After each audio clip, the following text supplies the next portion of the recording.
व्रत का अर्थ है कि आप एक ज़बरदस्त और शानदार, प्रफुल्लित, आनंदित छुट्टी पर हो और पूरे संसार के झमेले को एक साइड रखकर आप बस परमानंदित अवस्था में हो, खुद के साथ, ज़बरदस्त शानदार प्रकृति के साथ और अपने इष्ट आराध्य देव के साथ। भारतीय संस्कृति पूरी तरह आध्यात्मिक है। आध्यात्मिक होने का मतलब है कि आप पूरी तरह स्वयं के साथ हो और प्रकृति के साथ हो। भारतीय संस्कृति पूरी तरह प्रकृति के साथ जुड़ी हुई है और समस्त जीव प्रकृति पर ही निर्भर है।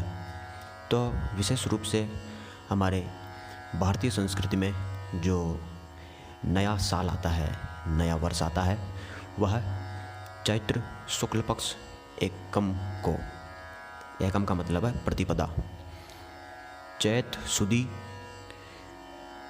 शुक्ल पक्ष, यह दिन आपका खास होना चाहिए। क्योंकि यदि जब आप पूरे संसार के झमेले को, चिंता को, शोक, पीड़ा आदि को आप बाएं साइड रखते हो और केवल आप स्वयं ही रहते हो, आपके साथ प्रकृति रहती है, और तो वह आपके लिए वास्तव में नया वर्ष, नया दिन होने वाला है। क्योंकि आपने कई वर्षों से आज तक कभी नहीं किया इस प्रकार। तो सीधी सी बात है, वो दिन आपके लिए खास होने ही वाला है, इसमें कोई शंका नहीं है, कोई डाउट्स नहीं है। तो यदि आप संसार के झमेले में हैं नए वर्ष के दिन और चिंता से ग्रसित है, पीड़ा से ग्रसित है और कई समस्याएं, संसार की समस्याएं, घर परिवार, जिम्मेदारियां आदि की समस्याएं आपको झकझोर कर रखी है, तो नए वर्ष के दिन का आप आनंद नहीं ले पाएंगे।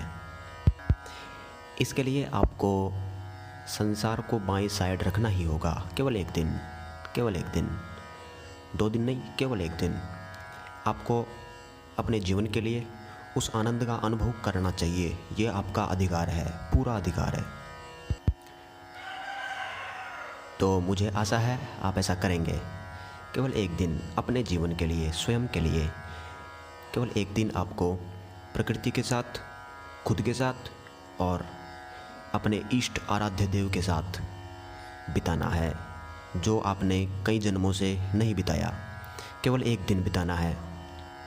फिर एक दिन बिताओगे तब आप एक ज़बरदस्त और शानदार प्रफुल्लता, एक अलग ही आनंद का अनुभव आप करेंगे, जो आपके पूरे जीवन के लिए बहुत शानदार होगा। तो नए वर्ष के उत्सव को बनाने का मतलब यही है। हाँ, इस दिन आप चैत्र शुक्ल प्रतिपदा, चैत का महीना, शुक्ल पक्ष और पड़वा तिथि, पड़वा के दिन आप 13 पंचांग दान कर सकते हैं। पंचांग छोटे भी होते हैं, बड़े भी होते हैं। आप 13 पंचांग दान कर सकते हैं। उन्हें दान कर सकते हैं जो पंचांग का इस्तेमाल करता है। कैलेंडर भी दान कर सकते हैं आप। इससे आपका शुक्र ग्रह मजबूत होगा, जिससे आपके घर में मांगलिक कार्य बहुत ही अच्छे तरीके से होंगे और